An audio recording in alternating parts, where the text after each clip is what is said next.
Robo cinema చాలామంది చూసే ఉంటారు. ఆ సినిమాలో రజనీకాంత్ హీరోగా నటించాడు. సూపర్ హిట్ సినిమా అది. రోబోలు చేసే రకరకాల విన్యాసాలకు ప్రేక్షకులు ఆశ్చర్యంతో తన్మయత్నం చెందారు. ఆ సినిమాలో ఒక ప్రెగ్నెంట్ లేడీకి చిట్టి పొట్టి రోబో పురుడు పోసే సీన్ అందరూ చూసే ఉంటారు. అలాంటి దృశ్యాలు ఒకప్పుడు ఫిక్షన్ సినిమాలోనే సాధ్యమయ్యేవి.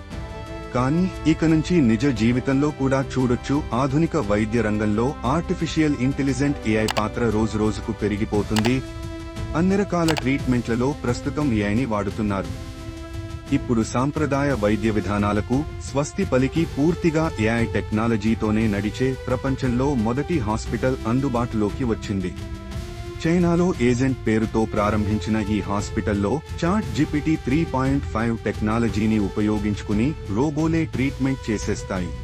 ఇక్కడ రోబోటిక్ సర్జరీ జరుగుతాయి. సర్జరీలు అన్నీ రోబోలే చేసేస్తాయి. డాక్టర్లు సర్జరీల అవసరం ఎంత మాత్రం ఉండదు. ఇందులో కొన్ని ఎమర్జెన్సీ సర్వీసులతో పాటు కార్డియాలజీ, పల్మనాలజీ సహా 21 రకాల వైద్య సేవలు అందుబాటులో ఉన్నాయి. ఏఐ ట్రైనింగ్ ఇచ్చిన 14 రోబోలు ఇక్కడ ట్రీట్మెంట్ అందిస్తాయి.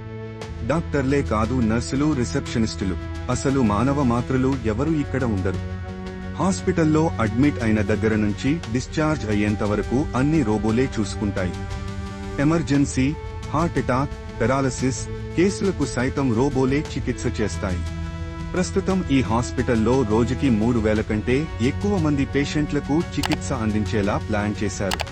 ఇక్కడ డాక్టర్ల కోసం గంటల తరబడి వేచి ఉండాల్సిన అవసరం లేదు. అలాగే డయాగ్నోసిస్ పరీక్షలు కూడా ఇక్కడే జరగడం విశేషం. బయట డయాగ్నోస్టిక్ సెంటర్ల కంటే ఇక్కడ రోగ నిర్ధారణ విషయంలో చాలా ఖచ్చితత్వం ఉందని చెబుతున్నారు. మనుషుల డాక్టర్లు అందించే చికిత్సల ఖచ్చితత్వం 82 నుంచి 85% ఉండగా ఏఐ డాక్టర్లు 93% ఖచ్చితత్వంతో ట్రీట్మెంట్ చేయగలవని రీసెర్చ్లు చెబుతున్నారు.